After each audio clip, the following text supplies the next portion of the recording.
आज हम बात करते हैं एंसेफेलाइटिस के बारे में। क्या होता है एंसेफेलाइटिस, क्या इसके लक्षण या सिम्टम्स होते हैं और क्या इसका ट्रीटमेंट ऑप्शंस है और क्या इसके आउटकम्स। सो एंसेफेलाइटिस जैसे टर्म से पता चलता है, इसका ओरिजिन हुआ एक एनसेफेलॉन नामक टर्म से, जिसका मतलब है ब्रेन। तो एंसेफेलाइटिस का अगर लिटरल मीनिंग हम समझे तो ब्रेन में या दिमाग में स्वेलिंग।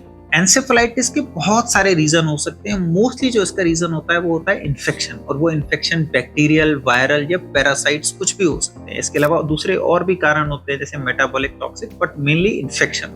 अब जैसा कि मैंने आपको बताया, ये है ब्रेन में स्वेलिंग। तो जब ब्रेन में स्वेलिंग होगी तो क्या होगा? ब्रेन का काम क्या होता है? ब्रेन के काम है कि हमें कॉन्शियस रखे, हमारे हाथ पैर चलते रहे, हमें कोई दिक्कत ना आए। जब एंसेफेलाइटिस या ब्रेन में स्वेलिंग होती है तो हमारा होश कम होता है, हम बेहोशी में जाते हैं, हमें थोड़ी सी ड्राउजीनेस होती है।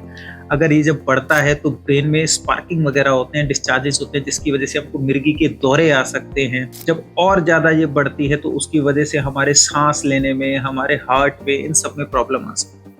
तो मोस्टली जो एंसेफेलाइटिस का कारण होता है वो इन्फेक्शन होता है, लेकिन कुछ और बीमारियां जिनको हम ऑटो इम्यून डिजीजेस बोलते हैं, पैरानियोप्लास्टिक डिजीजेस बोलते हैं, उन सब में भी। अब ये आजकल वायरल सीजन जैसे कि चल रहा है, तो viruses are very common cause of encephalitis. And most common virus जो कि ये कॉज करते हैं एंसेफेलाइटिस, उनको हम बोलते हैं हर्पीज वायरस। बट उसके अलावा दूसरे वायरसेस जैसे डेंगू, मलेरिया, इन सब में भी एंसेफेलाइटिस हो सकती है। टीबी से एंसेफेलाइटिस हो सकती है, बहुत सारे बैक्टीरिया से एंसेफेलाइटिस हो सकती है। तो अगर आपको अचानक से बुखार आ रहा है, सर में दर्द है, बार बार उल्टियां आ रही हैं, होश कम हो रहा है, दौरा आ रहा है, अगर ऐसा सब है तो ये एंसेफेलाइटिस के सिम्टम्स हैं। और अगर ऐसा आपको होता है तो आप इसका ट्रीटमेंट कराएं। अब क्या होता है इसका ट्रीटमेंट? तो ट्रीटमेंट होता है कॉज का, जिस वजह से आपको एंसेफेलाइटिस हुआ है उसका इलाज करें। फॉर एग्जांपल ये इन्फेक्शन की वजह से है तो उसका इलाज करें। अगर ये किसी ऑटो इम्यून डिजीज माने इम्यून रिलेटेड डिसीजेस की वजह से है तो हम इम्यूनिटी को कंट्रोल करें, जिसके लिए हमको आईवी इम्यूनोग्लोबुलिन, स्टेरॉइड, ये सब हम दवाइयां दे सकते हैं। अगर ये किसी और कारण से है तो उस कारण का इलाज करें। अगर हम टाइमली एंसेफेलाइटिस का ट्रीटमेंट करते हैं, जिसके लिए हमें दवाइयों के साथ साथ कई बार वेंटिलेटर या जनरल एनेस्थीसिया, जिसमें कि हमें वेंटिलेटर पे डाल के लंबे समय तक बेहोश रखा जाता है,